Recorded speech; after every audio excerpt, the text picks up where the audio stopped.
Hey TinkerBlock makers! Today we're learning how to detect ambient light with the TinkerBlock TK20 Light Sensor. This is perfect for creating automatic lighting systems, security sensors, or any project that needs to respond to light levels.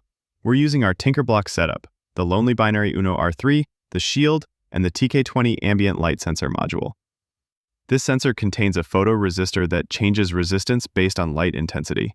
More light means lower resistance, less light means higher resistance. The sensor works through voltage division. As light hits the photoresistor, its resistance changes, which changes the voltage at the output pin. The TinkerBlock's analog to digital converter reads this voltage and gives us values from 0 to 1023. We use analog read to get the raw light value, then we can categorize it into different light levels. The code includes smoothing to reduce noise and give you stable readings. We also calculate the actual voltage and map the values to percentages. In the serial monitor, you'll see real-time updates.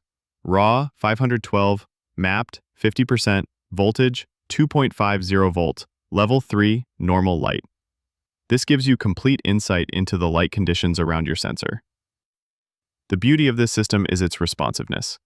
Cover the sensor and watch the values drop to very dark. Expose it to bright light and see it jump to bright light. It's like giving your TinkerBlock eyes to see the world around it. This is the foundation for so many smart projects. Once you can detect light levels, you can create automatic night lights, security systems that trigger in darkness, or smart displays that adjust brightness based on ambient light. The TinkerBlock system makes this incredibly easy. No breadboard, no wiring, just plug the sensor module into the Shield and you're ready to go. The module handles all the voltage division and signal conditioning for you. Try this. Upload the code, open the serial monitor, and start experimenting with different light conditions. Cover the sensor, shine a flashlight on it, or move it around your room. Watch how it responds to every change in light. Thanks for watching. Don't forget to like and subscribe for more TinkerBlock tutorials.